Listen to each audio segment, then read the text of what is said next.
మీరు ప్రచారం బాగానే చేస్తున్నారు, ఆంధ్ర వాళ్ళ కుట్ర ఉందని. అంటే దానికి కొంత ఇప్పుడు అంతా అయిపోయినాక అంటే ఇది పోస్ట్ మార్టం లో ఒక భాగం చెప్పిన. అవును, అంటే మనుషులము మనం చేసింది రాజకీయాలల్లో ఎప్పుడైనా చేసింది చెప్పుకోకపోవడం విఫలమే. చేసింది 100% చెప్పుకోవాలి. అవతలోడు మోడీ ఏం చేయలేదు, చెప్పిందే చెప్తుంటాడు. అవును, అదే మేము అన్ని చేసినాం. అవును, చెప్పుకోలేకపోయినాం. ప్రజలు రైతు బంధు అన్నాం, అడిగిండ్రా 5,000 పోయి 10,000 ఇచ్చినాం. రైతులు అడిగిండ్రా రైతు 5,000 నుంచి 10,000 పెంచుకున్నాం. రైతు బీమా పెట్టినాం. రైతు బీమా 5 లక్షల రూపాయలు ఎవరు అడగలే. కాంగ్రెస్ గవర్నమెంట్ లో రైతు ఎక్కడన్నా ప్రమాదవశత్తు ఎక్కడన్నా చనిపోతే కనీసం ఒక 50,000 ఆపద్ బంధువుడు స్కీమ్ కింద ఒక 50,000 వచ్చింది. 50,000 కోసం 5 సంవత్సరాలు తిరిగితే వాడికి వీడికి ఫైర్ వాళ్ళు పొంగ 10,000 చేతికి వచ్చేటి. కానీ మేము పెట్టినటువంటి కార్యక్రమం 5 లక్షల కార్యక్రమం ఏంది, 11 రోజుల వరకు నీకు ఇంటికి వచ్చేటి అండి చెక్కు. ఎంత మంచి కార్యక్రమం. వాడు ఒక గుంట ఉన్నా 10 ఎకరాలు ఉన్నా ఒకటే స్కీమ్ అది. అంటే రైతు బీమా కింద 5 లక్షల రూపాయలు మేము ఇచ్చిన ఎక్స్గ్రేషియా. ఎవరు అడగలే. ఇట్లాంటి స్కీము నల్ల నీళ్లు ఉన్నాయి. ఒకప్పుడు ఇంటింటికి మిషన్ భగీరథ కింద నీళ్లు ఇచ్చినాం. నేను ఎస్సీ కమిషన్ చైర్మన్ ఉన్నప్పుడు ఆదిలాబాద్ లో ఉన్నటువంటి బోత్ నియోజకవర్గంలో తాండాలకు పోయి చూసిన. అంటే పట్టణానికి రిమోట్ కు 30 కిలోమీటర్ల డిఫరెంట్ ఉంటుంది. అందులో వెహికల్స్ ఇవ్వవు. అవును, ఆ తాండాలలో గుట్టలలో కూడా అక్కడ నీకు నీళ్ళు ఇవ్వగలిగారు. మిషన్ భగీరథ కింద నీళ్లు వస్తున్నాయి, తాగునీళ్ళు, స్వచ్ఛమైన వాటర్. అవును, ఎవడిచ్చిండు అది మేము అనుకున్నంత చెప్పలేకపోయినాము. అవును, so 100% BJP government Ghar Ghar Jal అని వాళ్ళు బాగా, అంటే మన స్కీమ్లే వాళ్ళు చాలా మన స్కీమ్స్ చాలా స్కీమ్స్ వాళ్ళు కాపీ కొట్టిండ్రు. ఘర్ ఘర్ జల్ అని, ఈ కళ్యాణ లక్ష్యం కింద వాళ్ళు ఇంకో ప్రోగ్రామ్ ఇట్లా పెట్టుకున్నారు. మేము పెట్టిన ప్రోగ్రామ్ లెవెల్ పెట్టలే, కానీ అవి చెప్పుకోవడంలో ఇంకా చెప్పుకోవాల్సినటువంటి అవసరం ఉండే. అందుకే మేము అక్కడ సక్సెస్ కాలేదు, కాంగ్రెస్ అక్కడ సక్సెస్ అయిందని మేము అనుకుంటున్నాం. ఇప్పుడు బీఆర్ఎస్ పదే చెప్తుంది మోడీ దూతగానే చంద్రబాబు నాయుడు హైదరాబాద్ అంటే తెలంగాణలో ఎంట్రీ ఇచ్చారు అని. దాని ఎఫెక్ట్ కూడా కనిపిస్తుంది. చాలా మంది ఎమ్మెల్యేలు పార్టీ జంప్ అవ్వడానికి కారణం కూడా ఆయనే అంటున్నారు. అందులో వాస్తవం ఏముంది? ఇప్పుడు నేనేమంటున్నా, ఎన్డీఏకు కన్వీనర్ ఎవరు? చంద్రబాబు. ఇండియాకు కోఆర్డినేటర్. గుర్తుపెట్టుకోండి, ఎన్డీఏకు కన్వీనర్ గా ఉంటాడు ఆయన్ని, ఇండియాకు ఈ కోఆర్డినేటర్ గా ఉంటాడు. ఎందుకంటే నేనేమంటున్నా, రాహుల్ గాంధీతోని గతంలో వీళ్ళంతా చెట్టపట్టలు వేసుకొని తిరిగిందంతా మనకు తెలుసు. అవును, ఇండియాతోనేమో ఆల్రెడీ ఉన్నాడు ఇప్పుడు. సో రెండింటిని నడిపించేది ఆయన్నే నేను అనుకుంటా. ఓకే, ఇప్పుడు ఇక్కడ కాంగ్రెస్ పార్టీలో ఉన్నటువంటి ముఖ్యమంత్రి ఉంటాడు. ఇప్పుడు ఆయన ఇద్దరు కలిసి పనిచేస్తుంటారు ఇక్కడ. ఇప్పుడు తెలంగాణ రాష్ట్రం విడిపోయింది. తెలంగాణ రాష్ట్రం విడిపోయిన తర్వాత చంద్రబాబుకు తెలంగాణతో ఏం సంబంధం? ఎందుకు? చాలా విభజన సమస్యలు చాలా ఉన్నాయి కదా. ఏం కాలేదు, ఏమున్నాయి? ఇంకా వాటర్ ఉంది, ఇంకా చాలా ఉన్నాయి కదా. ఏం లేదు, ఆస్తులు మాక్సిమం పోయింది ఒక 10% మిలిగినాయి. మాక్సిమం అయిపోయినాయి, ఒక 10% మిలిగి ఉంటాయి. అది విభజన కార్యక్రమంలో అధికారులు చూసుకునే పని, ముఖ్యమంత్రి కూర్చున్న స్థాయి ఏదో మీటింగ్ పెట్టుకోవాలి. అంటే నేను రాబోయే కాలంలో ఈ హైదరాబాదును తెలంగాణను ఎట్లా పరిపాలించాలనే గైడ్ లైన్ కూడా ఆయనే చూసుకుంటాడు. అంటే ప్రజలకు కూడా అదే సందేహం ఉంది అని నేను అనుకుంటున్నా. అంటే ఎలా, దానికి కొంత ఎక్స్ప్లెయిన్ చేయండి. అంటే ఇప్పుడు ఏంటంటే చంద్రబాబు నాయుడు తెలంగాణను ఆధిపత్యం తీసుకోవాలనేటువంటి భావన ఆయన మైండ్ లో ఉన్నది. ఇప్పుడు ఉద్యమం జరిగిందే హైదరాబాద్ కోసం. అంటే చంద్రబాబుకు హైదరాబాద్ మీద పట్టు సాధించాలి, తెలంగాణ మీద పట్టు సాధించాలి అనేటువంటి ఆలోచన విధానంతోనే చంద్రబాబు నాయుడు ఉన్నాడు. చంద్రబాబు నాయుడు 10 ఏళ్లలో ఆయన ఒకసారి ముఖ్యమంత్రి అయిండు. ఏనాడు కూడా ఇంత అంటే ఆయనకు పెద్ద ఎత్తున వెల్కమ్ చేసి ఒక 20-30 మందిని గ్యాదర్ చేసి వెల్కమ్ చేసిండ్రు. వీళ్ళు ఎందుకు? ఇలా తెలుగుదేశంలో ఉన్నటువంటి వాళ్ళందరూ కాంగ్రెస్ కి వచ్చిండ్రు, కాంగ్రెస్ లో ఉన్నటువంటి వాళ్ళు ముఖ్యమంత్రి హోదాకు వచ్చిండ్రు.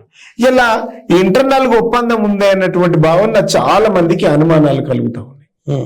సో ఇది ప్రజలు కూడా గమనిస్తా ఉన్నారు. అంటే ఇలా చంద్రబాబు నాయుడు ఈ ప్రాంతం మీద మళ్ళీ పెత్తనం చెలాయిస్తాడేమో అనేటువంటి భావన చాలా మందికి ఉన్నది. భవిష్యత్తులో జరిగేటువంటి ప్రమాదం కూడా ఉంది. అంటే ఎన్నికలప్పుడు మీ పార్టీ ఒక పాచికేసింది, హైదరాబాద్ ని కేంద్ర పాలిత ప్రాంతంగా చేస్తారేమో అలాంటి సూచనలు కనిపిస్తున్నాయి. అయినా తెలంగాణ ప్రజలు నమ్మలేదు, ఓడించారు. ఇప్పుడు మీరు ఎలా పబ్లిక్ నమ్మగలుగుతారు?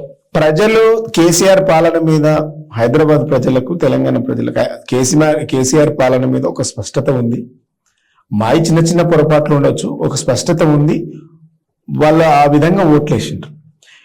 తెలంగాణ రాష్ట్రం ఏర్పడ్డ తర్వాత, కేసీఆర్ ముఖ్యమంత్రి అయిన తర్వాత హైదరాబాద్ లాంటి ప్రాంతంలో ఒక్క అల్లరి జరగలేదండి. హిందూ ముస్లిం అసలు ఎక్కడ కూడా చిన్న గొడవ జరగలేదు. అవును. ఈ రోజు హైదరాబాద్ లో అంటే అర్ధరాత్రి కూడా అమ్మాయిలు తిరిగినటువంటి సందర్భం చూసినాం. అవును. కానీ ఈ రోజు 30 రోజులల్లా 29 మర్డర్లు అయినాయి. అవును. గుర్తుపెట్టుకోండి, 30 రోజులల్లా 29 మర్డర్లు అయినాయి. ఇవి అంటే నడి రోడ్డు మీద, ఇలా నిన్న వరంగల్ జిల్లాలో కూడా నడి రోడ్ల మీద నరికేయడం. అవును. అంటే జంట హత్యలు అసలు క్రమం తప్పకుండా రౌడీ షీటర్లు అందరూ కూడా మళ్ళా పెట్టరేగుతా ఉన్నారు. అసలు ఇప్పుడు గంజాయి, ఇది కోకేను మర్డర్ చేసేటోళ్ళు వీళ్ళంతా మళ్ళీ రోడ్ల మీదకి వచ్చేసారు.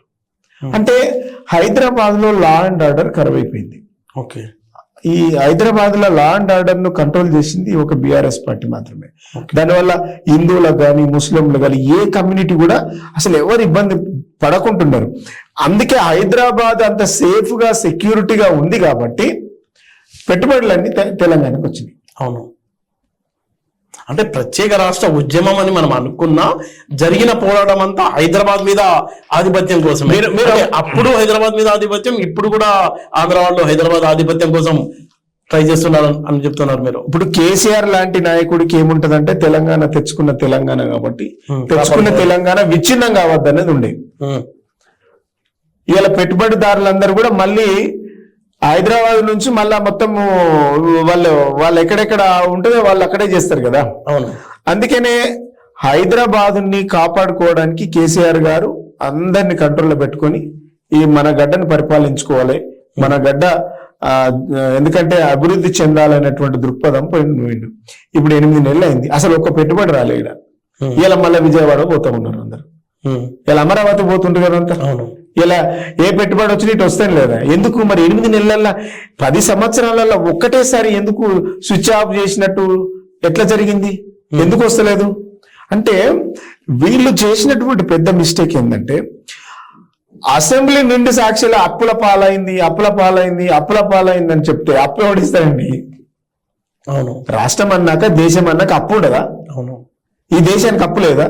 మేం పరిపాలనకి రావడానికి ముందు, మేం బాధ్యతలు తీసుకోవడానికి ముందు అప్పు లేదా ఈ రాష్ట్రంకు? అప్పు ఎవరికి ఉండదు. అంటే ఇప్పుడు ఈ అప్పులు అంటే యూనిట్ 100% దాదాపు 20 రూపాయలు కూడా యూనిట్ ధర. నేనేమంటున్నా, అప్పులు లేకపోతే అసలు బిజినెస్ నడవదండి. అంటే విద్యుత్ అగ్రిమెంట్ల మీద కూడా బాగా తప్పది. ఈ దేశంలో అత్యధికంగా విద్యుత్ తక్కువ ధరకు కొన్నది ఈ తెలంగాణ రాష్ట్రం ఒకటి. 20 రూపాయలకి పైగా. అది వాళ్ళకి దొంగ లెక్కలు, వాళ్ళకి తెలియక మాట్లాడుతున్నారు. 3 రూపాయల 80 పైసలకు మేము కొన్నాం. వీళ్ళు కాంగ్రెస్ వాళ్ళు ఉన్నప్పుడు 5 రూపాయల 50 పైసలకు కొన్నారు. మీరు అధికారం పోయినాక మీ తర్వాత మేము వచ్చినాం. జనరల్ గా 5 ఏళ్ల కింద తక్కువ ధర ఉంటుందా? 10 ఏళ్ల తర్వాత తక్కువ ధర ఉంటుందా? ఏ తక్కువ ధర ఉంటుంది? గతంలోనే ఉంటుంది. గతంలో తక్కువ ధర ఉంటుంది. మీరున్నప్పుడేమో 10 ఏళ్ళు ఉన్నప్పుడు 5 రూపాయల 50 పైసలు కొన్నారు, 80 పైసలకు కొన్నారు. మేము అధికారంలోకి వచ్చినాక 3 రూపాయల 80 పైసలకు కొన్నాం. ఏది తక్కువ, ఏది ధర ఎక్కువ చెప్పు? అవును. అంటే ఏడ ఫ్రాడ్ జరిగింది? కాంగ్రెస్ వాళ్ళకు చెప్పొస్తలేదు. అంటే వాళ్ళకి నాలెడ్జ్ లేదండి. ఎవరు నాలెడ్జ్ చెప్పు? ఒక ఇష్యూ పట్ల, ఒక అంశం పైన మాట్లాడడానికి, వాటిపైన డిబేట్ పెట్టడానికి ఒక అంశం మీద పట్టున్నటువంటి నేత ఎవరు? అచానక్ కాంగ్రెస్ గెలిచింది అంటున్నా నేను. అచానకే. ఇది కాంగ్రెస్ బలం వల్ల గెలవలే. మేము కొందరిని సెట్ చేసుకోకపోవడం వల్ల, కొందరిని మార్చకపోవడం వల్ల ఓడిపోయినాం కదా. ఇలా మేము ఒక 25 మందిని మార్చుంటే, మా పొరపాట్లు ఉన్నాయి, మేము ఒక 25 మందిని మార్చుంటే అద్భుతమైన మెజార్టీ వచ్చేది కదా. అంటే అది ఎందుకునో కేసీఆర్ గారు మార్చకపోవడం వల్ల ఈ ఎఫెక్ట్ పక్క కాన్స్టిట్యూన్సీ మీద కూడా పడ్డది. ఒక కాన్స్టిట్యూన్సీ ఎమ్మెల్యే అభ్యర్థిని మార్చాలనుకో, ఆయన మార్చకపోవడం వల్ల పక్క ఇంకో ఆయన కూడా మీద కూడా పడ్డది.